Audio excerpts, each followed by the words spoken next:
y, y bueno, por respeto a los que llegan temprano, que a mí me gusta mucho la puntualidad, además, así no hacemos esperar a nadie y ya se irá conectando que el acceso es libre, ¿vale? Así que no hay restricciones ni sala de espera, el que pasa a la conexión pasa directo a sala, a ponencia, entonces en ese sentido no hay ningún problema.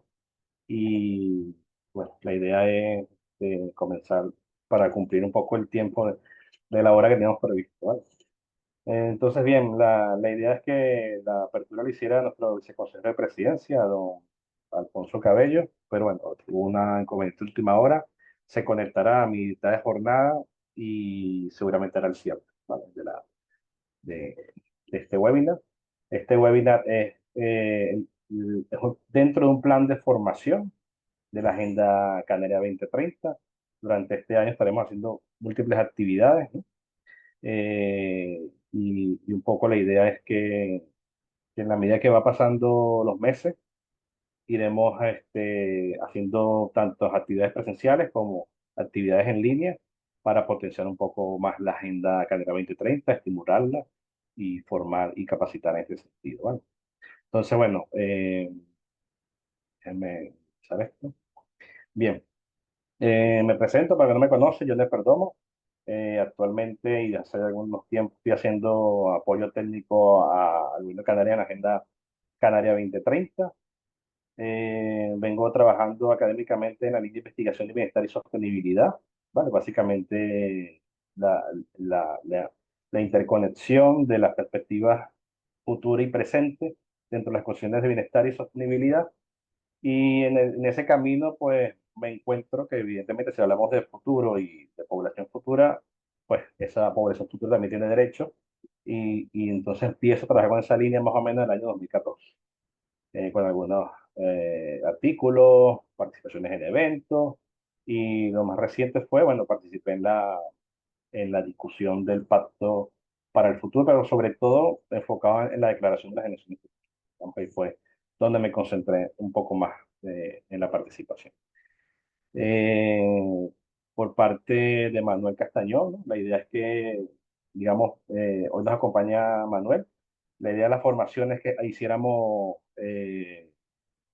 una combinación, es decir, hiciéramos presentaciones, pero también con invitados, ¿no? Del resto de España, especialistas en el tema y demás. Y bueno, Manuel Castañón nos acompaña en esta oportunidad. Manuel es abogado especializado en Derecho del Medio Ambiente, es director del Departamento de Derecho Ambiental del Ilustre Colegio de Abogados de Sevilla y representante para la Unión Europea de la Liga Mundial de Abogados Ambientales. ¿Vale? Además de ejercer como profesor de Derecho Ambiental en diversas universidades, ha escrito diversos artículos, libros y divulgado en eventos aspectos sobre los derechos de la generación. Participó como colaborador en los principios Maastricht sobre los derechos humanos de las generaciones futuras, año 2023, que son unos principios interesantes, y actualmente es el presidente de la Fundación para la Protección y Defensa de las Generaciones. Así que bienvenido, Manuel. Así que ambos estaremos hoy en una jornada sumamente interesante. Además, que son temas que nos apasionan a los dos y podemos alargarnos muchísimo, ¿no? Pero bueno, la idea es hacerlo bastante conciso, una primera presentación, porque tiene más aspectos o más formaciones en este sentido, ¿no? Eh, digamos que la idea es que grabamos una hora, 40 minutos de presentación, 20 y 20. Yo prometo no extenderme más, a lo mejor unos minutillos, pero bueno, la idea es poner un poco los principios de declaración, o sea, a los derechos de la generación futura y su relevancia para Canarias, ¿no? Y el contenido será un poco ver los elementos históricos sobre el derecho al futuro, ver un poco la relación bienestar presente y futuro y la Declaración de Naciones Unidas del 2004. Y ya Manuel hablar aspectos sobre generaciones futuras, los del defensor de las generaciones futuras, los principios de Maastricht y también elementos técnicos sobre las leyes, iniciativas normativas, que ya es más la especialidad de él y nos dará bastantes ejemplos prácticos en ese sentido, ¿no? Que va a ser sumamente interesante. Entonces, nada, empezamos, ¿no? A mí siempre me gusta comenzar con este mensaje. Para el que lo conoce, ya sabe de qué me refiero. El que no, eh, digamos, un párrafo bastante interesante. Y voy a leerlo explícitamente. Las expectativas de lograr una vida mejor para toda la familia humana se han visto frustradas en gran medida al haberse comprobado la imposibilidad material de llegar a satisfacer los límites internos de las necesidades humanas más fundamentales. El deterioro ambiental y la presión cada vez mayor sobre los recursos existentes han llegado a hacer pensar que incluso peligran hasta los límites externos y con ello la existencia física misma del planeta. Esto lo dijo Naciones Unidas, y pongo el año entre comillas, porque ha pasado 51 años de esta declaración. Esta es la declaración de Cocoyot, del Programa de Naciones Unidas para el Ambiente, 51 años, que ya se estaban hablando sobre los límites planetarios, los límites externos, los límites externos, de lo que era el concepto de familia humana en su momento, los años 70, años 74. Entonces, a veces tú piensas y dices, wow, parece que estamos hablando de límites planetarios de hace 5 años para acá, pero realmente tiene más de 50 años este tema rondando. Y la pregunta es, ¿por qué ha pasado tanto tiempo? Y no hemos hecho nada desde hace tanto tiempo, ¿no? Y un poco la respuesta es que en la medida del ser humano, ya que hacer más perceptibles las necesidades, pues también toma mucho más acciones. Entonces, ejemplo siguiente, sabemos que hay momentos complicados y que afectan al futuro del bienestar, y que si estos momentos complicados los desagregamos por dimensión, como hacen los riesgos globales del Foro Económico Mundial, podemos ver que tanto las dimensiones económicas, medioambientales, geopolíticas, social y tecnológicas, que son las 5 dimensiones que ellos tomaban, si ven este gráfico de tiempo, 2007-2020, pueden ver cómo a medida que va pasando el tiempo se va integrando la dimensión medioambiental dentro de los 5 primeros riesgos globales, hasta el punto que aparece en el año 2011 y en adelante va apareciendo uno, dos, como dos principales riesgos, y en el año 2020 ya domina los 5 primeros riesgos globales el tema medioambiental. Entonces, hemos visto cómo ha ido evolucionando este problema de mayor reconocimiento cada vez más, ¿vale? ¿De dónde surge el reconocimiento y el derecho al futuro? ¿No? Antonio Pascuali tiene una obra que se llama La comunicación mundo, como comunicador, tiene bastantes obras en ese sentido, y él decía que prácticamente cuando el ser humano se ve en una perspectiva del fin de la existencia de la especie, es cuando se reactiva mucho más el reconocimiento por el derecho al futuro, ¿no? Podemos hablar un poco más atrás de Malthus, inclusive a Han Jonas, etcétera, pero digamos que la Guerra Fría, el ambiente de una guerra nuclear fue lo que llevó a la mayor preocupación de lo que era el derecho al futuro, la supervivencia de la especie y a centrar un poco más a reconocer ese futuro, ¿no? Y actualmente está pasando lo mismo un poco, el contexto ambiental también está haciendo de que reconozcamos los límites de nuestra existencia y la supervivencia como especie. Entonces, vamos cada día reconociendo mucho más estos. El reconocimiento del derecho, hay un pensamiento de Winston Churchill que es muy interesante. Un político se convierte en estadista cuando piensa en las próximas generaciones y no en las próximas elecciones, ¿vale? Y la premisa es que cuando existe mayor riesgo, también existe un mayor reconocimiento, ¿no? Noam Chomsky menciona 3 grandes riesgos en el año 2020 en su obra Cooperación y Extinción, que son los 3 grandes riesgos que tenemos hoy en día. La latente guerra nuclear, la tenemos presente a cada momento, el populismo y la erosión de la democracia, la polarización y el riesgo ecológico, ¿no? Son los 3 grandes riesgos que tenemos. O sea, mayor interés y frecuencia, van surgiendo cada día más el reconocimiento por el derecho a las generaciones futuras y el derecho a ese futuro. Antecedentes de reconocimiento del derecho, muy brevemente, porque ya Manuel profundizará más en esto, ¿no? Pero bueno, como te hago la antesala un poco, ¿no?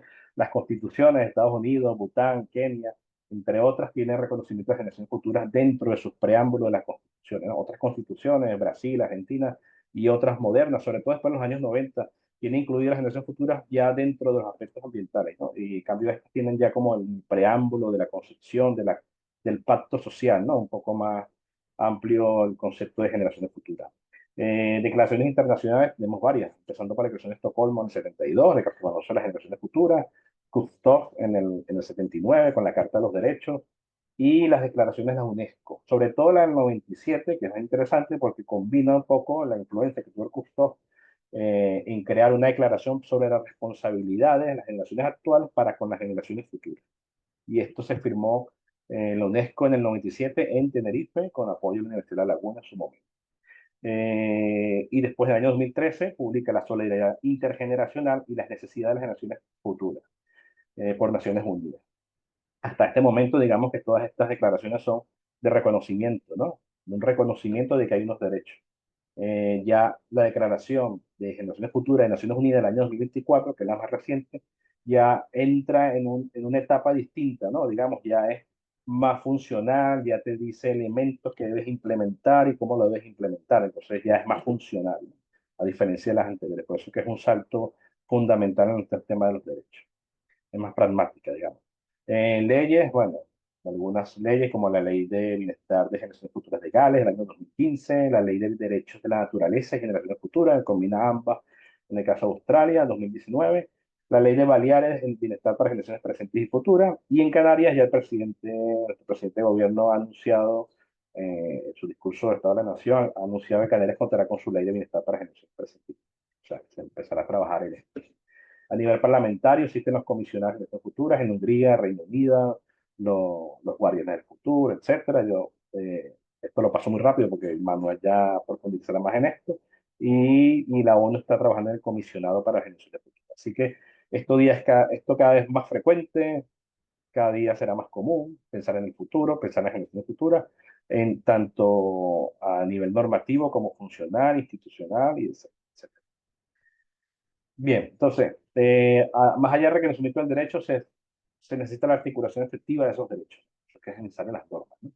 La concepción que tenemos que tener es que somos parte de una ciudadanía universal, ¿no? Es decir, todos estamos conectados. Hoy en día, todos estamos conectados. Que la responsabilidad debe ser en espacio y tiempo, ¿no? Es decir, y sobre todo por los periodos legislativos, es decir, yo tengo una responsabilidad en espacio, en mi territorio, en Canarias, pero también tengo una responsabilidad en el tiempo de ese mismo territorio, ¿no? Entonces, eso es algo que tienen que internalizar también a nivel de instituciones, a nivel de políticas, ¿no? Otras cosas son las constituciones cosmopolitas, ¿no? Hay una constitución que se llama Constitución Mundo, en italiano se llama Luigi, si no me equivoco. Pero claro, son constituciones más de arriba hacia abajo, ¿no? O también puedes crear normas nacionales, regionales y locales interconectadas culturalmente, ¿no? A través del esencialismo.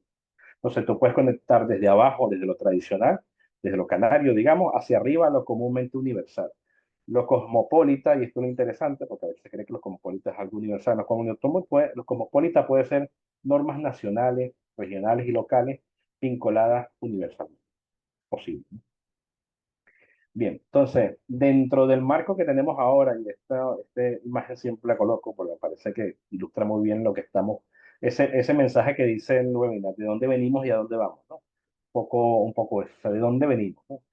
Y dónde ubicar los derechos de la generación futura, pues esto es importantísimo, dónde tenemos que defenderlos. Entonces, desde la economía política del desarrollo, en la primera imagen, digamos, todos los que son, donde surgen los modelos de desarrollo, en la imagen tenemos una dimensión económica que es eje del resto de las dimensiones. Entonces, tenemos todas las escuelas de donde el desarrollo es prácticamente economicista, ¿no? Y tiene un fuerte componente económico como determinante del resto de las dimensiones. Después han surgido, de los 70 para acá, algunas escuelas alternativas al desarrollo, ¿vale? Perdón, alternativas de desarrollo.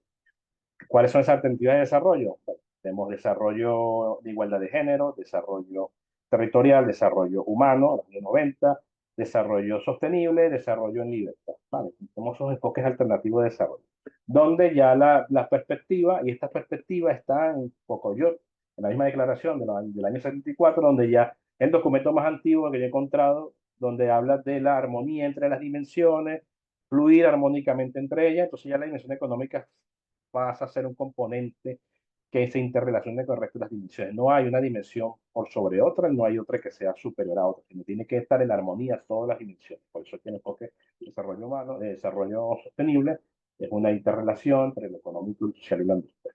¿Vale? Entonces, es la armonía de las dimensiones. Y después han surgido y están surgiendo o enfoques alternativos al desarrollo. Es decir, que ya el componente de desarrollo no es bien visto porque algunos consideran que la palabra desarrollo y sostenible son contradictorias y surgen algunas alternativas, algunas cosmovisiones antiguas, ¿vale? Como el Suma Kansai, que está la Constitución de Ecuador, la Tritacarana en Indonesia o el Tagana Benua en en Nueva Zelanda. Entonces son concepciones como cosmovisiones antiguas donde el componente ambiental es bastante fuerte y tiene su desarrollo institucional y demás. Algunas son, por ejemplo, el de crecimiento económico, puede estar en este componente alternativo al desarrollo y el biocentrismo, ¿no? El biocentrismo donde A diferencia que la imagen del centro, donde todo es armonía y el individuo es el centro, el medio y el fin del desarrollo, el biocentrismo es la naturaleza, el centro, el medio y el fin del desarrollo. Y por lo tanto, el individuo es parte de esa naturaleza. Pero ahí corremos el riesgo de disolverse en esa naturaleza y riesgo de surgimiento de ecodictaduras y demás conceptos que se están trabajando. Bueno, no voy a meterme mucho más en eso, pero entonces, ¿dónde entran los derechos de acciones futuras? Prácticamente dentro de la imagen del medio, que es de desarrollo sostenible, de la armonía de dimensiones, donde los aspectos ambientales son fundamentales, pero también lo político, lo social, económico, la relación entre ellos. Y desde el ecologismo, esto de la sostenibilidad débil, fuerte y la superfuerte. ¿Vale? Simplemente eso. Entonces, bienestar y sostenibilidad. Estamos acostumbrados siempre a que el bienestar, si se ve la flecha de bienestar de la población actual, afecta el bienestar de la población futura. ¿Vale? Pero no estamos acostumbrados a que nuestro bienestar actual esté condicionado de cómo será ese futuro. Si mi bienestar actual estuviera condicionado de cómo será ese futuro, mi perspectiva de vida actual cambiaría. Tomaría decisiones mucho más conscientes. Entonces, la idea es hacer una interrelación, que mi bienestar actual esté conectado con ese bienestar en el tiempo. Y eso tenemos que conectar. Es un poco la idea del bienestar sostenible, ¿no? Y en la medida que yo reconozco que hay un bienestar futuro, y una población futura que tiene que tener bienestar, entonces surge la idea que tienen derecho. ¿Vale? Esa población futura también tiene derecho. Entonces, sí surgen los derechos de las generaciones futuras. Bien.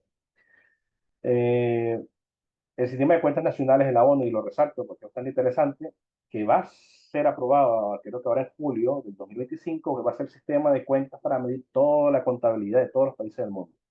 Fíjense que dice que el marco reconoce los vínculos con el concepto de desarrollo sostenible y la necesidad de considerar tanto el bienestar actual como el bienestar de las generaciones futuras. El tema de la sostenibilidad surge en relación con el bienestar de las generaciones futuras, es decir, la evaluación de la capacidad de un país o una comunidad para proporcionar bienestar en el futuro. ¿Vale? Esto ya lo dice el sistema de cuentas nacionales. ¿Vale? Y esto viene. ¿Vale? Bien, llegados al Pacto para el Futuro del año 2024, el Pacto para el Futuro, en resumidas cuentas, es un pacto pensando en el futuro, en el tiempo, desde el presente, ¿vale? Y dentro de ese pacto está la Declaración de las Generaciones Futuras del 2024 como un anexo. Un documento que lo pueden descargar, que no lo he leído, es bastante corto, no son 8 páginas, ¿vale? Y tiene los puntos resaltados de cada uno. Entonces, antes de entrar a ese pacto, a esa declaración, vamos a ver un poco las definiciones de sostenibilidad, pues también hay que entenderlo. O sea, la definición de sostenibilidad que actualmente manejamos es la de Comisión Mundial. Satisfacer las necesidades del presente sin comprometer la capacidad de generaciones futuras para satisfacer sus propias necesidades. ¿Vale? Amartya Sen, Premio Nobel de Economía, menciona que la sostenibilidad es el impulso de las capacidades del presente, sin comprometer las capacidades de las generaciones futuras, porque considera, en su perspectiva, que las necesidades de las generaciones futuras las desconocemos y que, eh, digamos, previamente determinarla sería una privación de sus libertades. Son más una concepción de desarrollo sostenible en libertad. Ese es el concepto de. Pero la ONU 2024, entre el pacto y la declaración, menciona esto: satisfacer las necesidades de las generaciones actuales, lograr la resiliencia mundial y establecer una base más próspera para las generaciones futuras. Ya se está hablando, pareciera que el concepto de sostenibilidad ya está hablando de base más próspera. ¿Vale? Algunos discuten de que esto ya es una evolución al concepto de desarrollo sustentable, ¿vale? Pero es discutible porque la base más próspera es mucho más multidimensional que esto. Entonces, yo de todas maneras ahorita en los puntos de declaración lo vamos a ver. Bien, entramos entonces dentro de la declaración. Aquí he tomado, creo que 12 puntos nada más, o 10 puntos de la declaración para, para no abarcarlos todos y, digamos, son traducciones propias y es lo que dice la declaración, no son palabras mías, ¿no? ¿Vale? Esto para que quede claro. Entonces, primero el cuadrito que está allí, que hay 2 puntos que son fundamentales, ¿no? Aprovechar la oportunidad que tienen las generaciones actuales de dejar un futuro mejor a las generaciones venideras. Y las generaciones futuras son todas aquellas generaciones que aún no existen y que heredan este planeta. Yo en lo particular y un grupo fuimos bastante críticos con esto en Estados Unidos. De hecho, fue el punto donde más hicimos críticas, ¿vale? Porque primero, cuando hablamos de la oportunidad que tienen las generaciones actuales de dejar un futuro mejor a las generaciones venideras, es también dejar un futuro para nosotros mismos, ¿vale? Entonces, Eso fue lo primero, ¿no? Y por eso es que las leyes tienen que llamarse ley de generaciones, tiene que estar presente y futura, porque tiene que estar la generación presente allí, porque si no, nos distorsionamos. Y lo otro, las generaciones futuras son todas aquellas generaciones que aún no existen.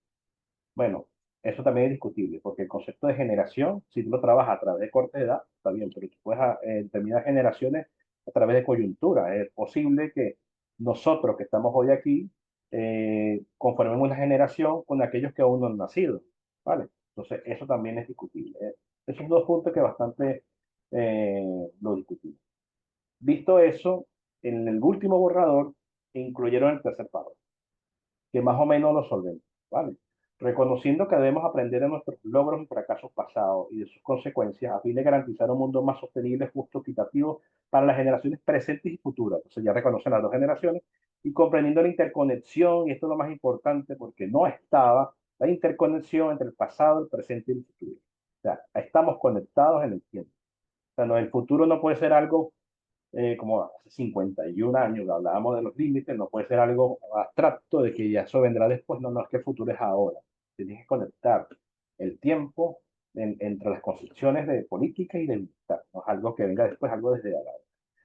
Bien, promover el bienestar de las generaciones presentes y futuras, fomentar una cultura institucional orientada al futuro, que es fundamental, reconociendo que invertir en la construcción de una base sólida, y fíjate que está la base sólida otra vez mencionada, el desarrollo sostenible, los derechos humanos y las libertades, ¿no? Básicamente los primeros artículos de la Constitución española. Y es la forma más eficaz de salvaguardar las necesidades de los intereses de las generaciones futuras, ¿vale? La solidaridad y el diálogo intergeneracional, la cohesión social, importantísimo, es parte indispensable de la base de la prosperidad. Y fíjense que ya están hablando cuál es la base de la prosperidad. ¿Ah? Algunas de estas bases son la cohesión social, la solidaridad y el diálogo intergeneracional. Entonces, la base de la prosperidad de las generaciones futuras. Después viene el empoderamiento de todas las personas, son necesarias para un futuro próspero y sostenible, así como crear generaciones de ciudadanos que sean agentes de cambio. Y esto es prácticamente la definición de desarrollo sostenible como la conocemos hoy. El individuo es el centro, es el medio, ¿vale? Y es el fin del desarrollo sostenible. Y tenemos que crear ciudadanos que sean agentes de cambio, tenemos que potenciarlos y empoderarlos para que ellos mismos sean artífices de su propio desarrollo, conectando siempre la prosperidad y la sostenibilidad. Y finalmente, dos puntos adicionales que sería reconociendo la función y la responsabilidad primordial de los gobiernos en todos los niveles. Implementaremos, Naciones Unidas, institucionalizaremos y supervisaremos los compromisos antes mencionados en la formulación de políticas nacionales y regionales, ¿vale? A que todo este pacto que firmó España se va a ver materializado y va a estar supervisado de que estos compromisos se materialicen en política. Adoptar un enfoque de coordinación, la recomendación, adoptar un enfoque de coordinación que abarque a todo el gobierno, incluso a nivel nacional y local, en la evaluación, el desarrollo y aplicación, la aplicación y la evaluación de políticas que salvaguarden las necesidades e intereses de las generaciones futuras. Y después, con esto ya cierro, fortalecer nuestros sistemas elaborando, cierro esta parte, fortalecer nuestros sistemas elaborando análisis de riesgos anticipatorios más sólidos, ¿okay? Utilizando medidas de progreso en materia de desarrollo sostenible. Aplicar la presente declaración es incorporar las necesidades e intereses de las generaciones futuras y el pensamiento a largo plazo en los procesos de formación de políticas. O sea, es hora de que incorporemos a largo plazo. Facilitando mayor uso de la planificación y las previsiones anticipadas, basadas en la ciencia, los datos y las estadísticas, y creando conciencia, asesorando sobre los posibles efectos internacionales o futuros de las políticas y programas, es decir, planificación de políticas, la dirección por objetivo, etc. Es decir, yo tengo que planificar a largo plazo lo que va a suceder, las iniciativas normativas, lo que estoy aprobando, etc. Bien, ¿a dónde vamos con todo esto? En términos, ya entro en el terreno de la medición y ya cuando cerramos. El tema de la medición, como sabemos, tenemos unos objetivos de desarrollo sostenible medidos, donde los puntos representan el presente, o sea, como estamos hoy en día, de acuerdo a los ODS, y la flecha ha sido el avance en los últimos 5 años. Pues prácticamente lo que se pretende, ya será después de 2030, porque lo que se pretende es que esto forme parte del post-2030, la visión, es que prácticamente tendremos, en términos de medición, un pasado, últimos 5 años, cómo ha ido evolucionando el asunto, el presente y cómo será ese futuro. si será mucho mejor su proyección o en contrario, podemos estar muy bien ahora, que es lo ideal. O sea, es decir, podemos estar muy bien ahora, pero también el futuro es que vamos mejor o que vamos peor. Hay un poco es controlar cómo va a ser ese cambio en el tiempo para poder aplicar políticas aquí, ¿vale? Y, ya va, que esto no me habla. Ya, ahora sí. Bien. Entonces, necesitamos aterrizar la perspectiva en un marco legal de reconocimiento real y efectivo con vista institucional de las perspectivas futuras, ¿vale? Ese es uno. Y lo otro, mediciones e indicadores más allá del PIB, que permita fusionar el futuro con el presente. Bien. Algunas avances, el Instituto de Estadística de Nueva Zelanda, por ejemplo, ha hecho avances en lo que es el aquí y el ahora y en el después, en algunas mediciones, ¿vale? Pero están trabajando ellos. El BSG de Boston también está trabajando en desarrollo económico sostenible, todo lo que son los indicadores clave de sostenibilidad, donde viene el progreso, el presente y cómo será la sostenibilidad a largo plazo. El índice de bienestar sustentable que trabaja en indicadores de capacidad y el índice de gestión de riesgo, por ejemplo, que es multidimensional. O sea, que son perspectivas que ya están integrando todos estos elementos que dice la declaración. En Canarias estamos en la meta Canaria 13.1, el índice de vulnerabilidades, que es una metodología ONU, que es multidimensional, debemos bajarlo a nivel de isla, y estamos empezando a trabajar en lo que se llama los indicadores de capacidad de más al futuro, en las pruebas piloto. ¿Vale? Ya con esto, ya con esto cierro y le paso la palabra a mi compañero Manuel. Déjame activarte el audio,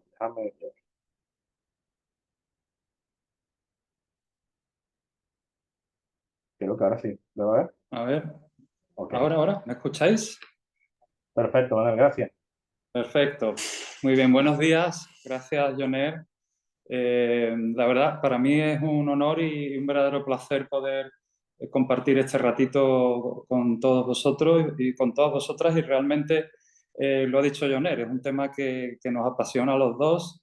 Yo llevo trabajando en estos temas por propio convencimiento ético interno desde el año 2018 y la verdad es que es una muy buena oportunidad, tanto para mí como para la fundación que represento, que es una fundación de reciente creación, poder tener esta ventana, ¿no?, al mundo, pues, para divulgar realmente en algo en lo que creemos profundamente, que es la protección y defensa de las generaciones futuras. Yo quería dar las gracias, por supuesto, a ti, Joner, y al Gobierno de Canarias por la invitación y sobre todo por la sensibilidad y la visión que está teniendo con poner el foco en este tema tan importante, que puede ser novedoso, pero que ahora veremos que se ha ido trabajando durante un tiempo y que realmente ahora se está recogiendo los frutos.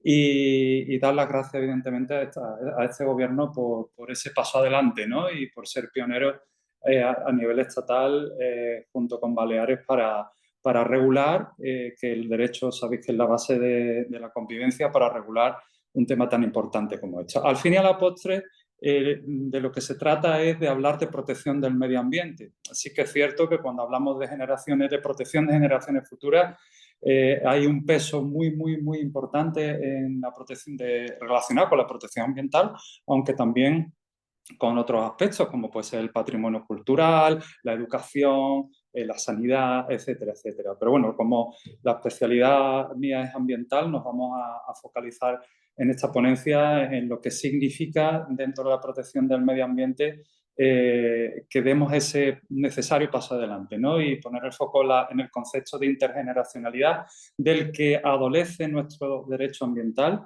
Sabéis que el derecho ambiental nace hace bastante tiempo, es un derecho de supervivencia, no nos quedó otra que crearlo, no nos queda otra para, evidentemente, poder seguir viviendo en situación más o menos de armonía con el planeta. Es un derecho intrínseco del ser humano y está construido precisamente, pues, para proteger al hombre, ¿no?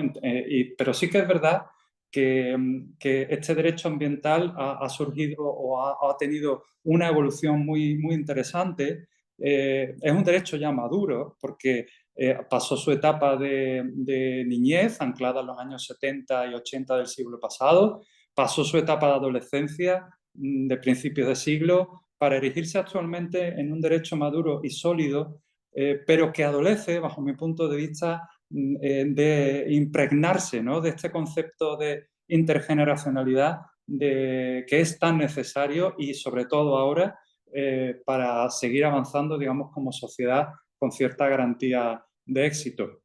Evidentemente, por consiguiente, han pasado, Joner lo ponía en su ponencia, la Declaración de Estocolmo es del año 72.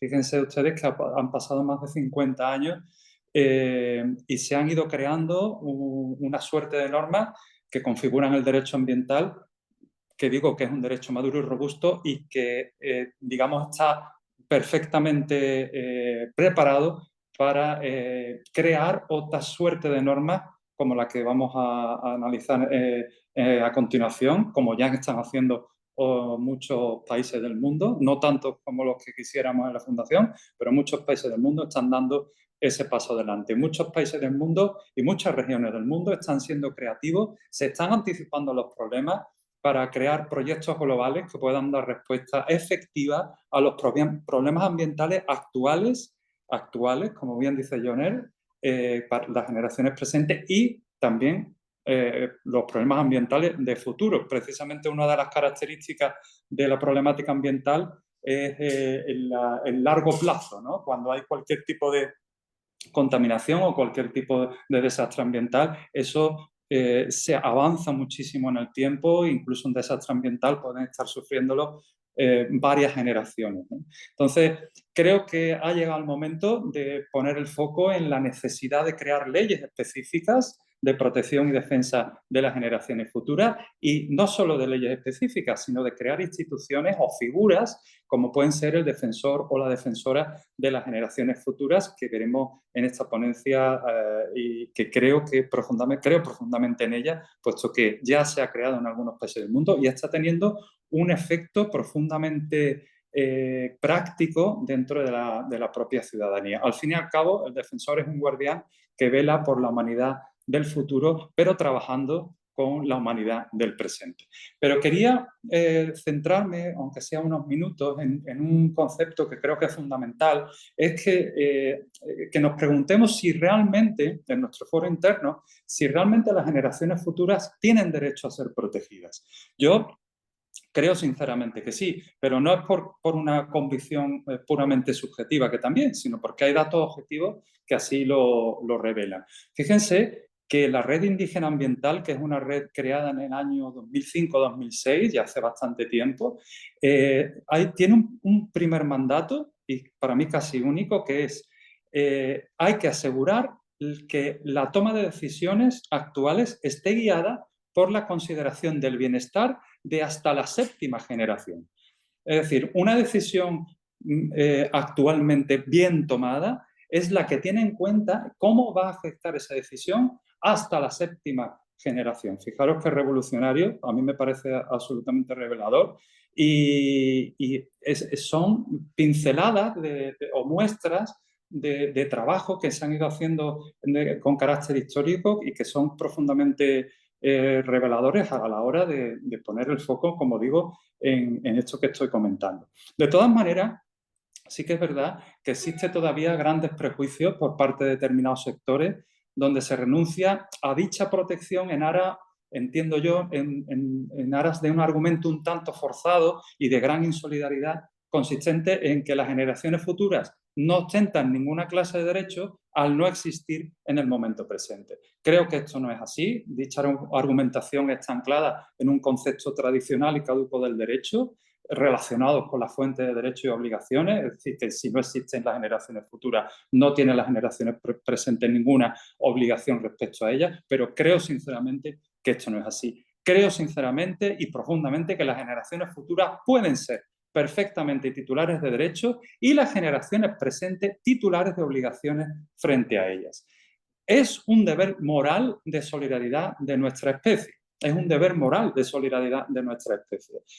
Tenemos que dar necesariamente como sociedad ese paso adelante. ¿Y cómo podemos hacerlo? Pues precisamente con las iniciativas que ahora se está fraguando y que está liderando el Gobierno de Canarias. Es decir, se pueden hacer creando normativas específicas donde se ponga el foco en la protección y defensa y creando instituciones como pueden ser el defensor o la defensora de las generaciones futuras. Esto se traduce básicamente en un cambio de paradigma.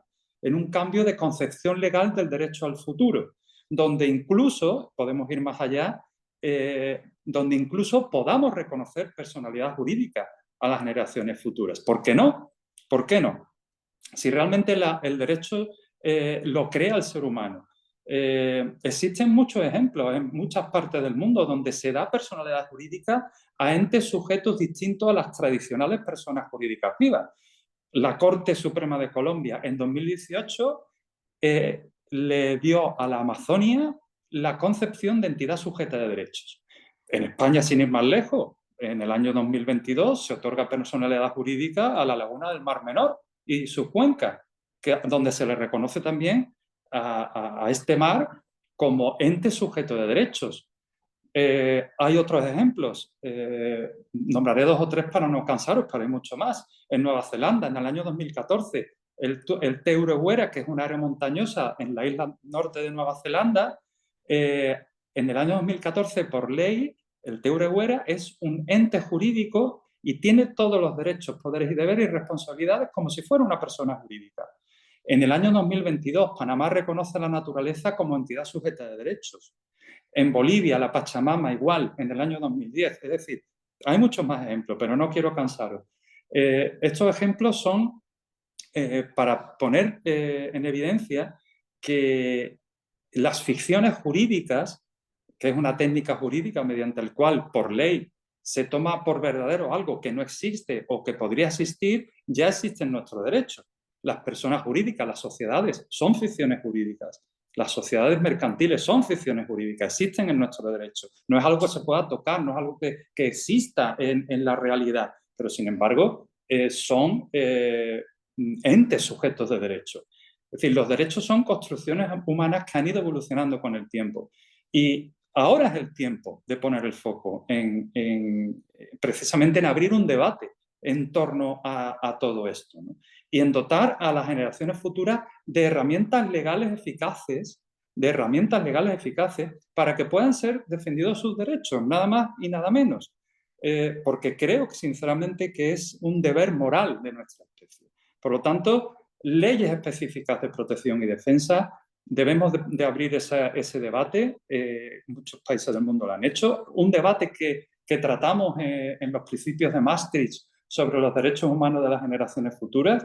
Yo tengo el honor de haber participado en esta culminación de 6 años de investigaciones y consultas a un amplio abanico de organizaciones de la sociedad civil, académicos, expertos de diversos campos, donde se confluyó un documento que recomiendo desde aquí a todos ustedes que lo puedan visualizar, porque realmente es profundamente revelador. Es un documento que establece las bases donde se reconoce a las generaciones futuras realmente como titulares de derechos humanos.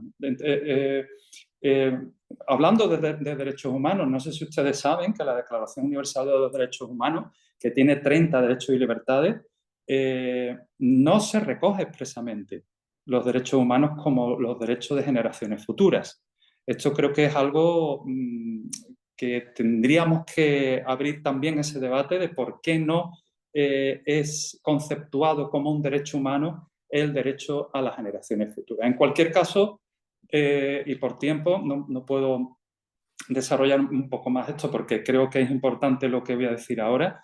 Es necesario ese cambio de paradigma y muchos países se han adelantado su tiempo y han creado normativas específicas e instituciones. Por ejemplo, Finlandia. Finlandia desde el año, fíjense, desde el año 93 Finlandia cuenta con la Comisión del Futuro del Parlamento. En el año 2000 esta comisión adquirió estatus permanente y presta especial atención a temas vinculados con el medio ambiente, cambio climático, desafíos globales, etc. Hungría, otro ejemplo. En el año 2008, Hungría crea la Comisión Parlamentaria para las Generaciones Futuras. Uno de los grandes logros de esta comisión en Hungría fue la protección del patrimonio genético agrícola de Hungría. Eso ya lo hicieron las personas a través del comisionado parlamentario de las generaciones futuras. Malta, por ejemplo. Voy a dar ahora 2 ejemplos paradigmáticos. Malta y Gales. Malta, desde el año 2012, desde julio de 2012, tiene aprobada una ley que sea la Ley de Desarrollo Sostenible de Malta, que crea esta ley lo que ellos denominan el guardián de las generaciones futuras, que es una entidad encargada de representar los intereses, precisamente, de las generaciones futuras a nivel nacional.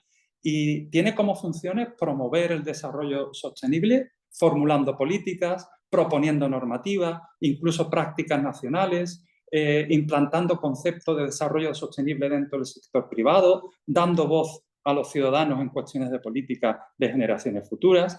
Pero la ley paradigmática, el ejemplo más importante para mí a nivel internacional, es la Ley de Bienestar de las Generaciones Futuras de Gales del año 2015. Esta ley es revolucionaria, es un ejemplo a seguir porque conceptúa las generaciones futuras con un carácter muy transversal, ya no solo ambiental, sino en otros aspectos. Y este comisionado para el futuro sostenible es asesorar al gobierno sobre políticas de protección del medio ambiente relacionadas con generaciones futuras. Presta asesoramiento a organismos públicos, asesora al auditor general de Gales, fomenta mejores prácticas en organismos públicos, hace recomendaciones a organismos públicos. En la práctica, la creación de esta ley y de esta institución ha convertido a Gales, por eso digo que las leyes sirven realmente para cambiar estructuras y paradigmas. Y esta ley ha tenido un ejemplo práctico muy, muy importante en diversos aspectos. Por ejemplo, ha convertido a Gales en líder mundial en términos de tasas de reciclaje. Y eso lo ha hecho el comisionado para las generaciones futuras de Gales. Fíjense, la capacidad de los proyectos de energía renovable en Gales, desde la aprobación de esta ley, de la mano del comisionado, se ha cuadruplicado en la última década. Las recomendaciones de la antigua comisaria Sophie Howe, antigua comisaria de las generaciones futuras de Gales, lograron anular los planes de construcción de una autopista, no solo por el impacto negativo sobre el medio ambiente y la biodiversidad, sino también, fíjense qué interesante, por la deuda que significaba para las generaciones futuras este proyecto. Una deuda que iban a heredar los galeses del futuro de 1.400 millones de libras. Entonces, la comisionada para las generaciones futuras consiguió que esta autopista, digamos, fuera reconducida. Hay otros países que también cuentan con defensor o defensora, como Suecia, Canadá, Nueva Zelanda. Hay proyectos de normativas actualmente. Sé que Escocia y Australia están en proceso de discutir aprobación de leyes similares a la galesa, aunque Australia ya tenía una, como comentó Joner en su exposición. Quieren hacer aún una ley específica. De hecho, está actualmente en el Parlamento. Se ha presentado en Australia una ley específica de generaciones futuras, pero realmente no sé si va a salir porque proviene, digamos, de un diputado raso con el que necesitará mucho apoyo. Por eso es muy importante que esto se consensúe desde un punto de vista político lo más amplio posible. Es decir, esto es un proyecto no de un partido político, es un proyecto que tienen que implicarse todos los partidos políticos para que salgan. En la Unión Europea, por ejemplo, la Unión Europea se nombra en noviembre de 2024 el primer comisario de equidad intergeneracional, que tiene como funciones pues, desarrollar una estrategia en la Unión Europea de equidad intergeneracional. Hay países donde se están consolidando movimientos muy importantes de la sociedad civil. Por ejemplo, en Dinamarca lanzó su coalición en marzo de 2025 para promover un proyecto de ley para las generaciones futuras. En Dinamarca el proyecto nace de la sociedad civil. La sociedad civil también aquí es muy importante. Hay fundaciones a nivel europeo, en Bélgica, en Alemania. Bueno, en Reino Unido hay una institución sin ánimo de lucro que se llama School of International Futures, que es referente a nivel internacional, es el Reino Unido, y por ejemplo, ellos han apoyado a Kenia y a Camerún, por ejemplo, han hecho muchas otras cosas han apoyado en políticas de protección y defensa de la generación futura, y estos países, Kenia y Camerún, ya cuentan con un caucus del futuro en el Senado, que es como una asamblea de partidos, y una comisión de líderes indígenas para las generaciones futuras. Es decir, tengo aquí todavía muchos más datos, muchas más cosas que compartir con ustedes, pero no quiero porque me paso de hora. Quiero finalizar comentando y compartiendo que las leyes específicas de protección y defensa y la figura del defensor es una realidad ya en muchos países del mundo. Hay muchos convenios, tratados y declaraciones internacionales que mencionan en sus preámbulos, en su articulado, la protección de las generaciones venideras. Muchos también constituciones del mundo. Fíjense la constitución de Kenia, que lo apuntaba Joner en su ponencia. La constitución de Kenia, lo comentaba en alguna ocasión con él, porque a mí me parece revolucionaria y paradigmática a nivel internacional. La Constitución de Kenia no solo reconoce la protección y defensa de las generaciones futuras en el ámbito ambiental, sino que también la reconoce en el ámbito presupuestario. Es decir, Kenia no aprueba, el Parlamento de Kenia no aprueba unos presupuestos sin antes tener un informe favorable de que ese presupuesto no atenta contra las generaciones futuras de Kenia. Ya ha llovido desde el informe Brundtland del año 87, que decía, si no recuerdo mal, que actuábamos como si pudiéramos salirnos con la nuestra. Las generaciones futuras no votan, no tienen poder político, no tienen poder financiero, no pueden oponerse realmente a nuestras decisiones. Por eso, esto es una cuestión de intrínseca moral y ética esencial. Yo estoy convencido realmente que nadie o casi nadie con un mínimo de sentido común pondría en duda la responsabilidad que todas las sociedades del planeta tienen para con sus hijos, con sus nietos o con sus bisnietos o más allá. Entonces, a pesar de ello, el reconocimiento político y jurídico en protección y defensa de generaciones futuras es un concepto, es verdad, muy contemporáneo, aunque históricamente se haya trabajado de forma puntual, pero sí que es verdad que creo que no podemos estar anclados en nuestra zona de confort de inactividad. Creo que ha llegado el momento de poner voz a las personas que no han nacido, a través de las personas que sí lo hemos hecho, mirar por nuestros intereses, que son los de ellos, y realmente dar un paso adelante en proyectos nuevos, en proyectos ambiciosos, como es el que va a liderar el Gobierno de Canarias en protección del medio ambiente, en creación en creación de esa nueva realidad, ¿no? De que en Canarias sea uno o se abandere a nivel nacional y sean abanderados en tierras saludables para la generación presente y para la generación futura.